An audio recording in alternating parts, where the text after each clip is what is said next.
প্রতিটা মেয়ে শ্বশুর বাড়িতে এই আশা নিয়ে আসে শ্বশুর বাড়ির লোক যেন তার সাথে ভালো ব্যবহার করে আর সে যেন সবার সাথে মানিয়ে নিয়ে চলতে পারে।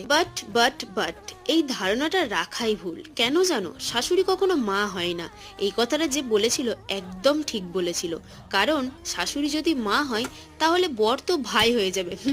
Just kidding. তাদের কাছে নিজের বৌমা ছাড়া পৃথিবীর সব লোক ভালো। জানি। এবার তোমাদের কিউরিয়াসিটি হচ্ছে তো যে আমার শ্বশুর বাড়ির লোকজন কেমন। আমার শ্বশুর শাশুড়ি খুবই ভালো, আর সংসারে থাকতে গেলে তো টুকটাক মনোমালিন্য হতেই পারে, সেটা কোনো ধর্তব্যের মধ্যে পড়ে না। আর আমি আর আমার বর ছাড়া তো আমার শ্বশুর শাশুড়ির কেউই নেই। এটা আমার সাথে হয় না তো কি হয়েছে, আরো অনেক মেয়ের সাথে হয়। বাই দ্য ওয়ে, তোমাদের শ্বশুর বাড়ির লোকজন কেমন অবশ্যই কমেন্ট বক্সে জানিও। আর রেসিপিটা দেখলে তো বাড়িতে ট্রাই করো কিন্তু। আর আমাদের এই কলতলার চারপাশটা দেখো, ভেঙে চুরে পুরো ধ্বংসস্তূপ হয়ে গেছে। আজকের মতো টাটা, বাই।